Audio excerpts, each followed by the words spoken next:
Buenos dias. Señor Bocanegra, how are you? Good, nice to see you. I'm going to do this presentation in English. Apologize up front. What I will tell you is I'm your most globally traveled guest here today, and I speak a little Spanish, a little Portuguese, a little Chinese, a little Turkish. So I'll give it my best here. So thank you all for coming out. And the sponsors, Fortuna, wherever they are, thank you, Fortuna, for your help. Appreciate that. The LATAM business leaders, of course, Stefan for putting this together, Ava, very much appreciated. I give this presentation or some variation of it around the world a handful of times. We have grown and seen the Mexico Day event really prosper. It's nice to see this growth. I've been leading this business unit now for 7 years, and it started with Latin America. So it's very near and dear to my heart, the business that occurs here. We have a second place in Costa Rica, so I consider myself kind of adopted LATAM. So it's huge for my business down into Brazil with Elcio and the Odamus team and such as well. So thank you all very much for coming out. My presentation today is going to be a little different than it was. As many of you may have heard, and I don't know if there's any media in the room here yet, but HighJump was recently acquired, and we made that announcement last week. It's a marriage made in heaven. I have a couple of slides on that as well that I'll discuss. So these numbers a couple of weeks ago were current. They've changed pretty dramatically today. So just in general, HighJump is roughly a 34-year-old organization. We started out with data capture and collection. Again, I've run the business from outside of North America for 7 years. Our global footprint has increased quite a bit. What you'll find throughout this presentation is I will talk more about what I call Dave's RLSs, or real-life stories, to give everybody in the room an understanding or a feeling of what's going on. You know, I hear Industry 4.0, IoT, the future of the warehouse or the supply chain space. I'll do much more of talking about real-life stories than I will these specific slides, with a couple of exceptions. So those are the numbers as of a couple of weeks ago. For 6 years, we have been under some form of private equity or venture capital. And the private equity that ended as of this past month in August was an organization called Excel KKR. So it's Kohlberg, Kravis, and Roberts. They're one of the largest private equity organizations in the world. They took us and helped us as a financial sponsor get really to the next level of our business and helped us grow out our international or global portfolio. Some 4 or 5 months ago, the most senior executives within the organization, mutually with Excel KKR, really have a desire to be the true digitalization owners of this space going forward. And so we set out on the market to see what else was going on out there. And some 25 or so meetings later in San Francisco, Chicago, and New York, had many organizations taking a look at HighJump. This Kerber Foundation, and I'll talk to you about them a little bit later, really showed up in force during our first meetings, and after our subsequent meetings came to terms on why this makes a ton of sense for us, for what I'll call kind of our final financial sponsor, again, as we have really pretty significant growth going forward, and I'll chat about that a little bit. So these numbers aren't quite accurate either. So with the HighJump acquisition, the Kerber Foundation is over 12,000 people. It was started in 1946. The gentleman, Mr. Kerber, had some ideas of both forming an organization from a foundation perspective. So we're owned by a foundation that owns one share. And the foundation at that level generally does nice, good global projects for societal reasons. So it's kind of a make-you-feel-good owner. Outside of the foundation, and I'll talk about that in a minute, there's a number of business lines that they have. It's north of 100 companies, north of 12,000 employees. Corporate is out of Hamburg, Germany. So their European footprint is incredibly strong. some in Latin America, which I'll show in a second, and some in Asia Pacific. But they really were looking at HighJump as a marriage of equals, if you will, from our strength and leadership perspective in North America, their leadership perspective throughout the European organization or countries, primarily again out of Hamburg, Germany. So I helped kick off the board of directors meeting last week at corporate. The CEOs of Inconso, which is the organization we're going to map up against, the Kerber Foundation, and our new latest title, CEO Chad Collins, who's been with the organization for many, many years. So again, I know that there's a lot of questions on that. I'm spending a little bit more time on this and a little bit less time on a couple of other slides that Stefan or somebody later will take care of. So the structure of the organization, and we're going to map up through the logistics system. And I decided to put this slide up and only a couple of slides to give the audience an understanding of really where the Kerber Foundation plays. And we'll again map up through logistics systems. They have WMS in that part of the world, warehouse control system organization as well. The logistics business unit is roughly 850, 900 people. HighJump full-time equivalents is roughly between 500 and 600 people. So the true organization, or the mashing of those two organizations, is 1,400, 1,500-ish people of the 12,000 people from the Kerber organization. And the rest of these map up as follows. So real good footprint in the auto industry, tools, pharma. The tobacco piece of this was part of how Mr. Kerber started the organization back in the 40s. So that is machines specific for the tobacco industry, and they've got quite a footprint in that space as well. I'll take questions after this. There's a lot that's been going on around the world. I would also ask, there's been a tremendous amount of publicity around this, from the Wall Street Journal to articles in Colorado, Minnesota, trade rags around the world as well. So it's easy to find additional information on this, and I'll be here all day if there's anything else I can talk to you guys about. So HighJump in general, again, 30 plus years, we're a market leader. This is a competitor to Gartner, and one of the things that we like different about this is it's not just necessarily about the revenue of the organization, where you typically find that upper right-hand quadrant in our perspective. It is more about net new logos, value that you're bringing to your customers, how quickly can you implement that. And now, as the leader of our business outside of North America, I do more and more and more of that from a cross-continent perspective. Again, and how that relates to the warehouse of the future, we'll talk here in a few minutes. But this indicates on the upper right-hand corner that actually, in this space, HighJump leads the industry. The size of the ball there represents that we aren't as large as the other two organizations there. So that's the size of the company versus where they reside on the upper right-hand corner. So we're really quite excited about this. And of course, that HighJump module will now double or so in size. And these are key markets that we play in. And just an example, again, I'm not a slide reader, but I'll just give a couple of stories along the way as I go through this presentation. One kind of almost directly in the middle of the screen, DHL. We're pretty honored to have won both their business as a joint venture in Dubai. One of the things that I talk about is I'm privileged with leading a business with the greatest growth engines, if not today, tomorrow. So places in the world that are setting themselves up, and I include that to be right here in Mexico as well, for the future. And where is the future going to take us? So this DHL example is out of the Jebel Ali Free Trade Zone, which is in between Dubai and Abu Dhabi. Happens to be the largest deep port in the world, largest runway in the world, and an 8-hour flight to 60% of the population in the world. That part of the world is really looking at what does this look like next.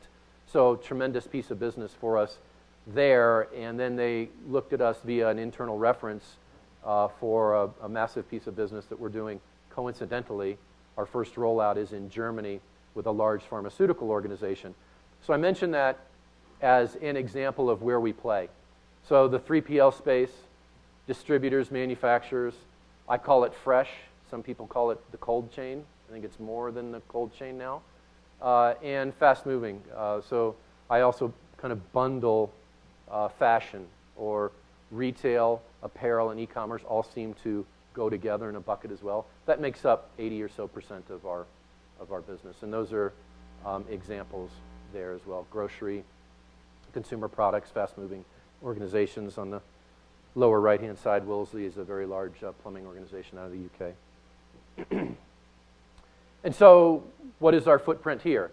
And you will all hear more about this, at least in a couple of examples, with some customers that have been kind enough, thank you both very much now up front, for being kind enough to give your story. One of the differentiators, I think, about HighJump when people ask, why should I do business with you? It really is about three things, I think, at the end of the day. One is our technology. Our architecture and adaptability and future-proofing our applications is clearly a reason people buy from HighJump. So with the Internet of growing things and the growth that's going on out there, it's a little bit more difficult to predict the future. So we try to future-proof our applications to allow you to have zero code, for example, upgrades, can do these things over a weekend. Clear differentiator, our architecture and our adaptability.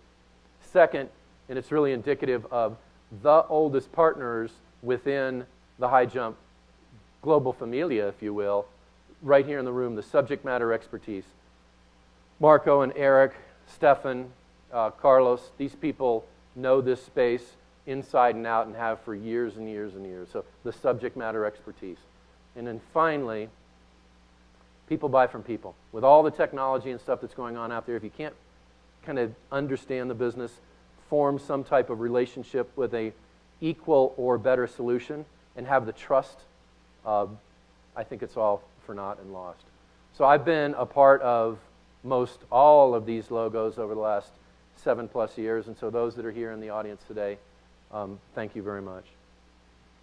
This is an example. You guys can read this one as well. I'll give you one that's not on this as well. So one of the largest telecoms, you might think of them as a telecom organization, British Telecom, or they go by the moniker of BT Global.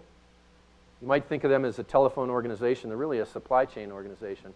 So what BT, and perhaps Telefonica and some of the larger organizations here in this part of the world as well, voice is free, bandwidth is inexpensive, security is ubiquitous. So what are the other revenue streams that they can pull up? So BT has done acquisitions in the mobile space. They do 3PL services for Cisco, so banks, routers, those kinds of things. Personal devices, particularly around the holiday season time. And then there's a tremendous reverse logistics component of that BT needs to handle as well. And so when I think of BT, yeah, they do voice, but really they're competing with Fox and some of the other organizations out there for streaming sporting events and such like that. Really interesting story. And there's a couple of others up there as well.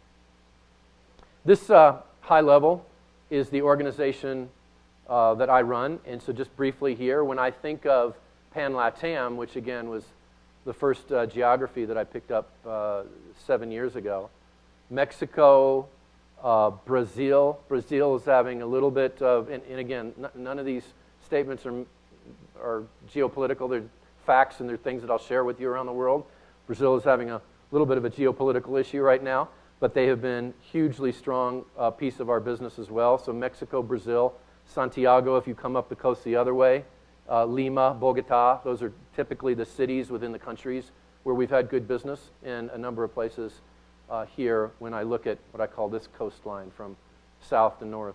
Within our EMEA space, we've got a very strong market in the UK, and then you move down the coast there, if you will, to Dubai and the Kingdom of Saudi Arabia. Huge, huge, huge growth markets for us also. And then down in South Africa. And finally, when we look at Asia-Pac, the Asia-Pac facilities, Southern China, Taiwan, Singapore, Hong Kong, those are areas that we have quite a bit of business as well. This represents what I call a few-to-many model. So Stefan, for example, is an example of the few. He happens to map up to an organization that's almost 60 people strong, focused exclusively on HighJump and Vocalect. So that few then maps out to a larger partner base where we can offer implementations and in-language support locally. That's important to us. The same thing out of EMEA in the Asia-Pac area. So this is about 425 people around the world. A little bit about our strategy, our product. The gentleman was asking me earlier about kind of what's my concept or belief in the Industry 4.0. I'll give you guys a little bit of feeling for that on the maturity curve in different places of the world and where that is and why we feel like we're positioned to take care of that nicely. So over the years, if this was even 4 or 5 years ago, Eric and I and Marco would be here and we'd be talking about we feel like we have the smartest student in the class. We're a pretty skinny space of the overall ERP piece of this. If you consider databases and operating systems and hardware and those kinds of things, we're built around some tenets. I feel like today I can say that we're the best looking and the smartest student in the class. And one of those reasons are an HTML5 stack up and down our solution set. So a common user interface, this concept of extended, and Stefan's going to go deeper dive on that as well here in a little while. And then looking at how we can bring additional technology to our customers today, you know, that will take care of things in the future. What does that mean? Potentially Google Glass, augmented reality. The customers are becoming more and more and more demanding. One of the things I speak around the world is B2B is dead. I think, well, no, of course B2B is not dead. It's never going to be the same. If there is nothing in this room that is similar in all of us, there is one. We're all consumers. And then I'll point to myself. So instead of saying everybody's that, point back to myself and say, as a consumer, I tend to be fickle, demanding, and I don't want to pay for anything. I'm sure that's none of you guys out there, it's just me. So that has constantly changed this B2B model, and we feel like we're well positioned to help with that going forward. Just a quote from one of the analysts about the importance of bringing a solution up and bringing it up quickly. So this is really the space that we cover from, if you think about advanced shipment notices, on your right, my left, coming in, and the ability to focus and understand where that is at any point in time. Then in the center of this, the warehouse, and then on my right, your left, transportation going outside of that, and all of those components in between, including some that I'll talk a little bit more about here in a few minutes. So I had mentioned the HTML5 concept of this.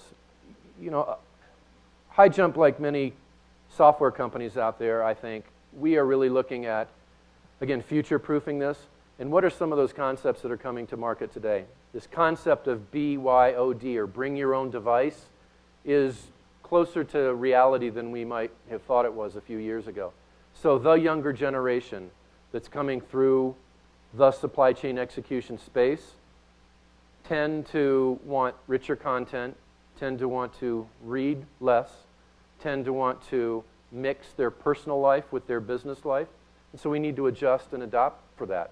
And I think we've done a really good job with the ability to be able to do that. So whether you're on a Samsung device and I'm on an iPhone device, or you're on a tablet and somebody else is on a laptop or a desktop computer, all those things are mute to us. We are agnostic as far as how you want to deploy your solution from a hardware or gun perspective, as well as, and another differentiator from us from a technological perspective, whether you want to run it on your prem or you want to run it in the cloud. Interesting story. So when I started my career many, many, many years ago, and there's an analogy I'll give you here in a second. Many years ago, there was a project we did in Mexico. This dates back 25 years. And at the end of the week, back then, employees wanted cash in their hand. And that was a difficult and dangerous thing to do back then. We set up a solution for them to have an ATM card. You'll get this where I'm going in just a second. So had to say, listen, it's dangerous to do this. Take the ATM card, go right to the bank, you can get your cash. It's there. So there was a separation of currency, of hard currency, to where is this going to go. Similar today, from a cloud perspective, What's also very important to us? Our data. And so I look at this really in a similar situation of now your data may not be in your IT room. It may be up in the cloud. So once again, that separation. And as I go around the world, there's more and more trust that that's going to be secure. Because now that currency of yesterday is digital currency of today, and it's really a very similar situation that we're going through. And so we allow for that to be, whether it's on-prem or in the cloud, zero code change. OpEx, CapEx, want to change it after a couple years, that's all good for us. And then really just a recap of the warehouse and the logistics space and then transportation, marrying all those things together. We see more and more and more tenders with transportation as part of that. It's just a natural extension of the warehouse. We're doing a project now in Mexico with transportation. We're doing a couple of projects in Brazil with transportation. There's some interesting things around that and being able from a GPS perspective to have really good information on where you're going. But there's a lot of potential cost we can take out of that by doing that as well. So people that get lost or aren't having the proper air in your tires or just all sorts of things that could create some inefficiencies that we're working around as well. And again, I mentioned this earlier. So it is important that we not only allow this to be on different devices, if you will. There's a whole rendering situation behind that. So a Samsung device is going to be slightly different than an iOS device, which is slightly different than a tablet, which is slightly different than a desktop. And then consider the environment that we play in. So those things need to be ruggedized as well. There's some interesting things going on in Asia, for example, with your mobile phone is now really much more of a ruggedized device. There is, I was at a manufacturer in China. There is some expense. It's coming down now, but there's some expense in those RF devices. China feels like they've got a better device on that and said, hey, you know what? You can't drop it from 10 feet and expect it to survive. You can't put it in a bowl of water forever and expect it to survive, but you're going to write it off and get rid of it in a couple years anyway. So it's almost as a disposable device. It's interesting. Don't know if anybody's seeing that here, but certainly in a large business space in China, that's something that I'd see a little bit as well. Outside of our warehouse advantage solutions, and this is what Stefan's going to do some deep dive on here in a few minutes, there's surround solutions, or what we call essentials. Just, again, one real-life example. So part of that DHL business in the UK that's implementing in Bremen, Germany, it's in the pharmaceutical space. So they've got a need to capture images and inspect those products throughout the lifestyle, the value chain, if you will, of the supply chain movement in that. If there is some bad medication or something, they need to figure that out sooner than later. So it's at the tune of 100,000 images a year.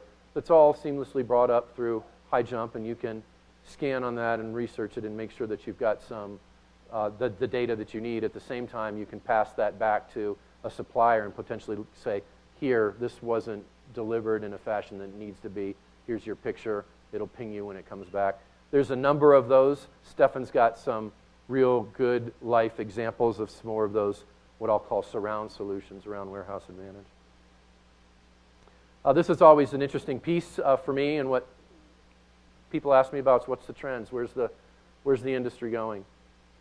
I told you I promised I would talk about a little bit about the kind of 4.0 and what I call, I've got the G in between the O and the T, which is the internet of growing things or the internet of smaller things right now.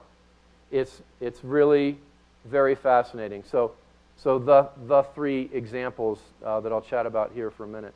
And you guys can decide or determine if this is applicable or that you see it in a large city like Mexico City. And again, I spend my life in the largest cities around the world.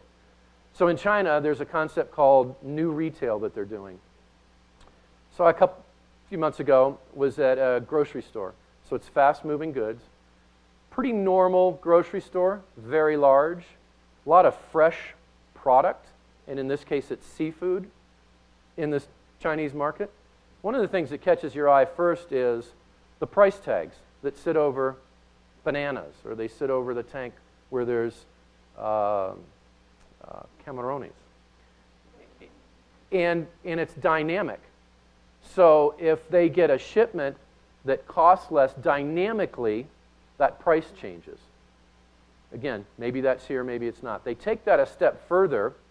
One of the things you'll notice about this large grocery store, and they're saying, by the way, if you want to take those products home with you, a lot of them they'll cook in the store while you go and shop. From high-end alcohol, great coffee, right, beef, anything you can imagine in the store with these dynamic price tags on them. But you notice up above you that there's a little conveyor system. So this grocery store is very comfortable also doing e-commerce. And so those products that they're doing from an e-commerce perspective are going out the back door, somebody's picking, putting it in a tote, goes out back store, a person that's on a little moped, and within a 3-kilometer radius, that's all, 3-kilometer radius, they're delivering these products. So this grocery store is equally comfortable doing e-commerce as it is taking care of the customer in the store with, again, that dynamic pricing. The coolest part about this, I think, is you don't see any lines. There's no lines queuing for the groceries that you've bought. Via Alibaba and Alipay, when you take that product off and put it in your custom tote that you've got, it automatically hits your account. So very, very, very few people are in a line paying for their products. It's already been debited from their account, and they move on. Cool concept. And they're able to capture all of that information and work on this automation with more and more sensors and connection heading towards that 4.0 area and that Internet of growing things, capturing more and more and more information about all of us in the room, which helps them in their supply chain. Strawberry donuts aren't selling, but chocolate donuts are selling like crazy, right? Let's make those adjustments, seasonality and stuff, and have less waste and therefore less inefficiencies in the supply chain. This next one for lovers of fashion. So I was in a lab in Germany a few weeks ago, and this is about apparel. And all of these are RFID tagged. So as you go walk up to take this piece of apparel, what you don't notice is that there's little cameras in the ceiling that's watching your eyes and gauging how interested you are in this product. And you pick this product up, they're gauging and they're capturing data in the background of if you like it, are you playing with it, does it seem to fit, does it not, put it back. All of this is being tracked in a way that I call one-to-one to infinity. We all want to feel special. We're capturing data to allow us to feel special, but at the end of the day, it's a piece of apparel. So they're just capturing that, heat censoring things. It's really almost an invasion of privacy if you think about it. I want to see how excited you are over this shirt. Really interesting. So that's available today. It's much more of a hardware play to capture these things that we're all interested in. And then in other markets, you buy that, and if you've opted in larger cities like this, they don't want you to leave Mexico City for a competing city because they also want your tax dollar. So if you've opted into this and you buy this product and you're all excited about it, you may get a text that says, "Thank you very much for buying that jacket. How about a coffee at half price?" Or there's shoes over here that you can get at a huge discount. Or come over and enjoy a meal afterwards on us. Really, those are the things of the future that I think that we can see going forward. Don't want to take too much time on this. We also are not just watching the 9 or 10 o'clock news. Surprise, right? While we're watching the news, we've got our devices up again, and maybe we're ordering a product. And we don't want that product delivered when we go to work. We want it delivered at a kiosk when we come home from work because it's a fresh product. So you put some type of one-time code in there, you take the product out and go home. Also, so the Uber drivers around the world may have a product in their trunk that once they drop you off, they're going to drop something else off. Your network of a petrol station may be a network within the larger economy of fast-moving goods, for example, and we see more and more and more and more of that. The organization that did this human study was BT in another very large, busy city in London. And there's young people that have backpacks on that are doing the London Tube, and in that backpack are high-value items, cell phones or something, that they're going to keep those customers close to them. BT is very, very, very sticky with their customers. They want to own all of this. HighJump, by design, is less sticky. We want you guys to own it. Irrelevant for this point, but those are the kinds of things that you're seeing moving forward. And over the life of this, again, from a multi-channel perspective to an omni-channel perspective to what I talk about is kind of moving commerce. We continue to mature around that as well. I'll leave you with a final point of what we're seeing on this cloud piece and the example I gave over currency versus the cloud today. We have the largest gaming organization in the world is the Venetian Properties. So more and more and more larger and smaller organizations. The Venetian, so it's managed by the Securities and Exchange Commission, and it's managed by some pretty specific financial regulatory governing bodies. They came back to us and said, you know, the cost of our hardware and the cost and time for us to be able to put this up is difficult for us. Can you guys run this on the cloud? Our first deployment was in Singapore. Our second deployment was in Macau. Our third deployment was in Las Vegas. So we've got cloud-to-cloud integration with that, sub-second response times coming over the ocean. More and more and more of that is happening. I tell people, look up when you leave, unless it's an incredibly clear, sunny day. It will be cloudy. It will be cloudy going forward, I assure you that. And it's a nice, different kind of revenue stream for us. So I hope you guys have appreciated just kind of a high-level overview of what's going on, what I see around the world, and just bring you guys some stories on that. Before I hand it back over to Stefan, any questions? Yes? I got to ask about the only item that you mentioned in the Yes, sir. what about the cloud and the information, the database? How do you visualize you will be able to gather information from all the supply chain and have several steps and different companies involved? We'd like to get a full picture, but the information is fragmented. It is, and that's a great question. So I worked for Oracle in the early 90s for almost 9 years. And what I'll say is that we have been warehousing data for 40 years. We've got all this data in a warehouse. What we're able to do now, and Stefan will talk about one of those essentials, is our analytics tool, where we can better now. There is integration challenges still today on different levels and where you gain that information. But more and more and more through the supply chain anyway, we're able to capture that from disparate systems, bring it into what we call actionable analytics. So it's nice to be able to get that information out of a data warehouse, but then to be able to drill down to the detail that you need to make real-time decisions, actionable decisions on your business. If you're in a 3PL business or something like that, maybe you know you have something coming in on the water right now that you can take from one customer and transport it over because you know by the time you need it for your next customer, it's on the water. Those are good examples of actionable analytics. And so we're taking those disparate systems out of warehouses, and as I joke, I say we're throwing it in a lake. So think about a bunch of smaller ponds in a larger lake where we're capturing that information, and then via the cloud, in some cases, that's got a lot of firepower in connections around the world, being able to take that and provide the organization this actionable analytics to be able to have you move the needle on your business in a moment's notice. And that, again, we are offering that, but it's a hugely valuable point, as we're very good at shaking hands. We're an organization that sends our information back to the host, Oracle, SAP, Infor, something like that. So we've been very good at being able to do that. With more and more open APIs and those kinds of things, it's getting easier, and that's the space that we want to try to do it in. So from suppliers through transport and giving you real-time actionable analytics on that. Great question. Thank you. Anybody else? Mr. Marcusette? How do you manage the jet lag with all that world traveling? Ambien. Next question. Anybody else? Yes.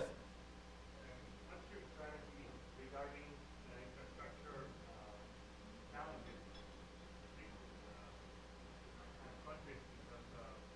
Because,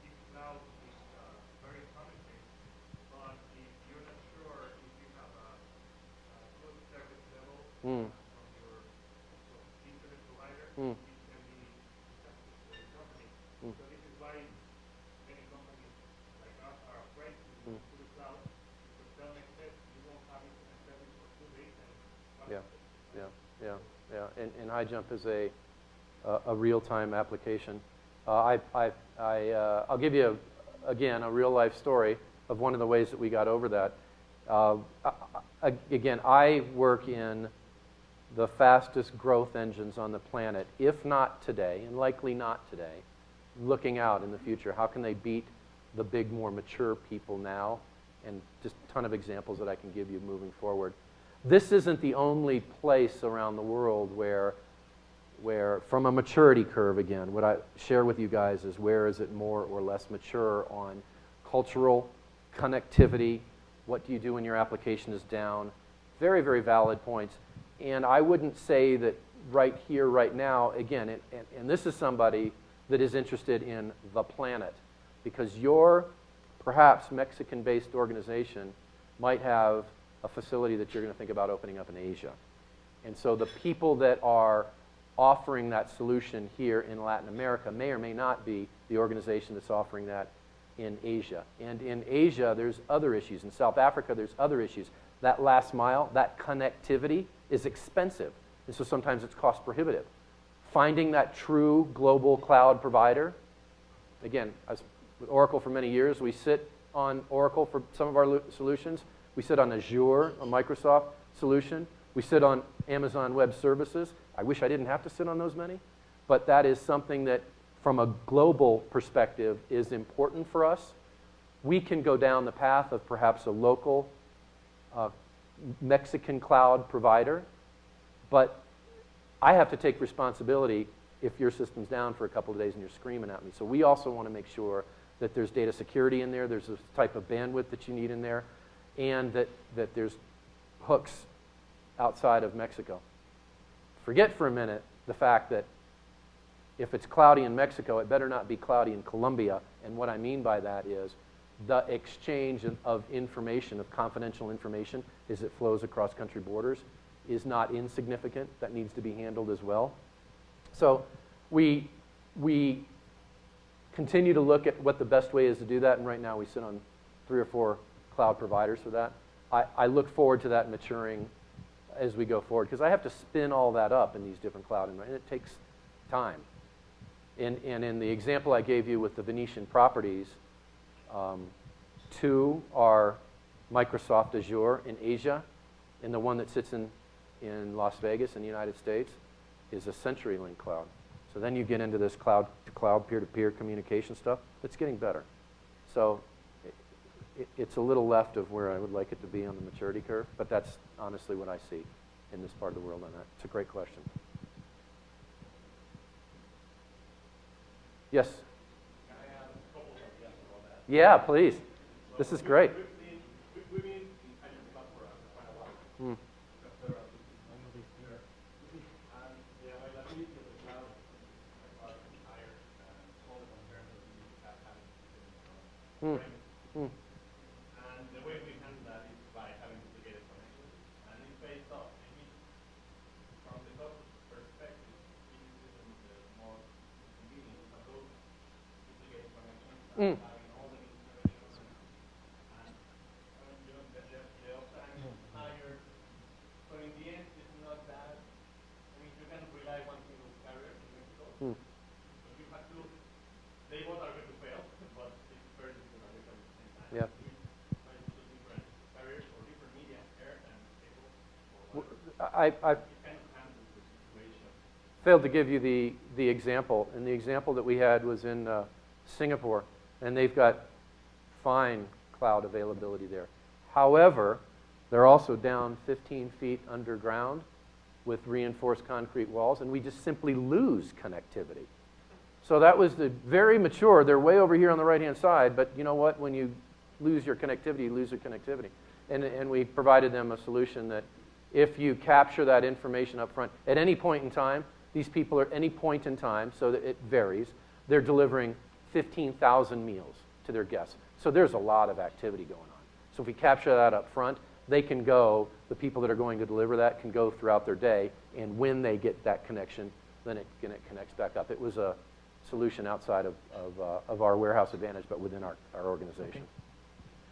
We have both our providers at the same time in the same activity. We're looking at the third provider or move our business to another thing. Yeah.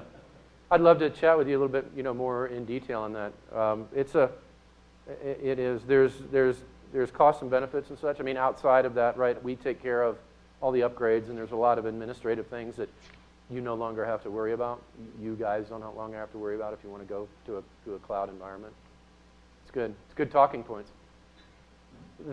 My clock never started, so it's still been on 0. I don't know if I have any more time, or I should have been off the stage 10 minutes ago. I'm not sure.